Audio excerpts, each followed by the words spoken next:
Hey everyone, welcome to This Explainer. Today, we're diving into something that literally affects almost every single one of us at some point. We're talking about the invisible prison and why changing your life often feels completely impossible. More importantly, we're going to talk about how to finally break free. If you've ever felt stuck in a loop, just unable to make those changes you desperately want to make, well, This Explainer is going to shed some serious light on exactly what's holding you back. Okay, I want you to start by picturing this scenario. Imagine waking up 5 years from today. You reach for your phone, you scroll through the exact same apps, drink the same coffee, drive the exact same road, and complain about the exact same problems. Then, it hits you. Nothing really changed. Not because life stopped, but because you never actually escaped your current patterns. Wild, right? And the crazy thing is, most people don't even realize they're trapped. There are no physical bars or chains here. So what exactly is this phenomenon? We call it the invisible prison. It's a psychological confinement. And like any prison, it controls two things: where you can go and what you believe is possible. But instead of being built of steel, this one is constructed entirely out of your habits, your beliefs, fear, and identity.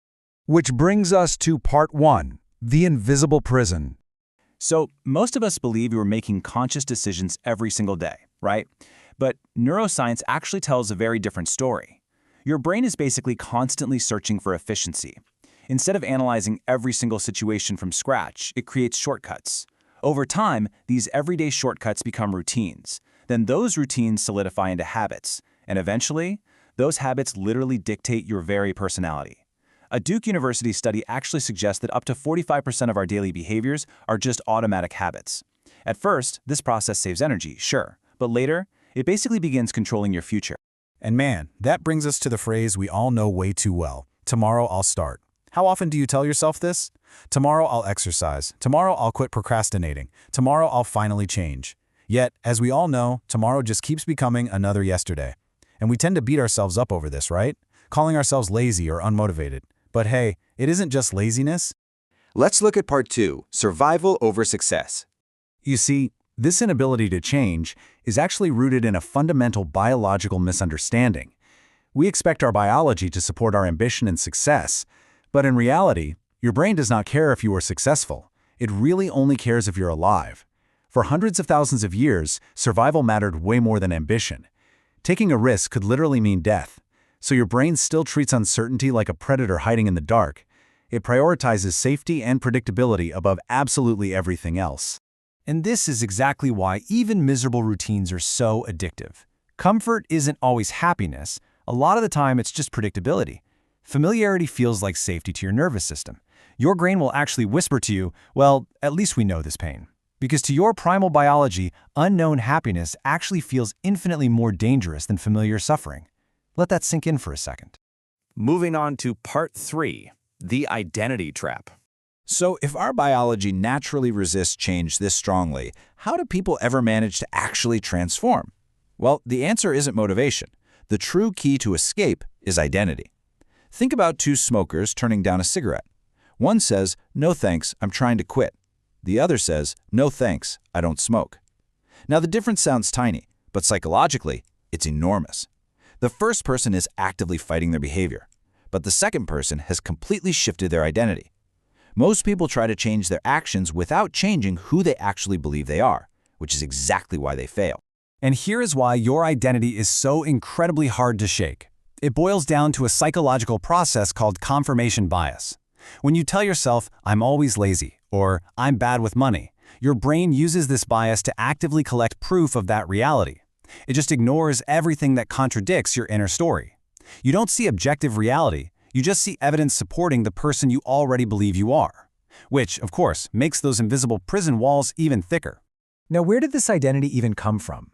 Here's the kicker. Much of this identity wasn't even chosen by you. Long before you made your own decisions, someone else was writing your script. Parents, teachers, friends, culture. Maybe someone laughed at your ideas when you were young, so you just stopped speaking up. One isolated moment became a lifelong identity. And these inherited stories are incredibly difficult to challenge because to you, they feel like absolute truth. The philosopher Soren Kierkegaard pointed out something super fascinating. He said, people often fear possibility more than limitation. Why? Because if change is truly possible, well then, staying the same becomes a conscious choice. Possibility demands responsibility. It is so much more comfortable to unconsciously choose certainty over freedom, right? You end up becoming both the prisoner and the prison guard. Let's jump to part 4, Chains of Modern Life. So, we've got our biology and our psychology working against us. But it gets worse, because the modern world actively exploits these exact vulnerabilities.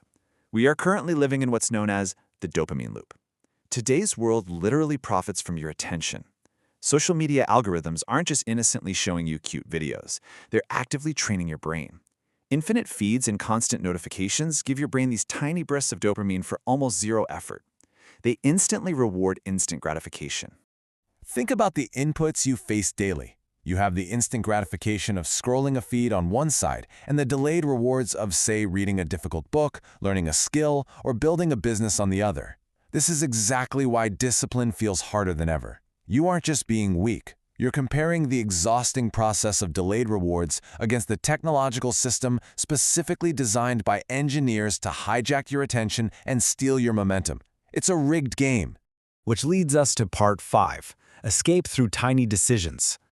So, the crucial point is this: how do we actually break out? You can't just fight harder against biology, psychology, and modern technology all at the same time. The escape plan requires a completely different approach. Escape isn't about waiting for one dramatic motivational speech or some massive life-changing breakthrough. It's about making seemingly meaningless, tiny decisions, reading one page, walking for 5 minutes, writing one sentence, meditating for 60 seconds. Why do these matter? Because psychologically, they prove your old identity wrong. Each tiny victory whispers to your brain, hey, maybe I'm not the lazy person I thought I was. And this brings us to a golden rule. Consistency beats intensity. Look, anyone can stay motivated and go to the gym for one really intense day, but very few people can become someone new through repeated, ordinary choices. Every small action is another tiny crack in that invisible prison wall. The wall eventually collapses, not because of one giant hit, but because thousands of tiny, consistent actions weakened it first. Finally, part 6, the greatest lie. This brings us to perhaps the most dangerous hurdle keeping you trapped inside. A lie that almost all of us believe. The lie is that you need to wait until you're ready, until you feel confident, and until you're perfectly motivated to act. But the reality, which has been proven time and time again by psychologists, is that action actually creates motivation, not the other way around. Confidence is the result of movement, it's not the requirement for it.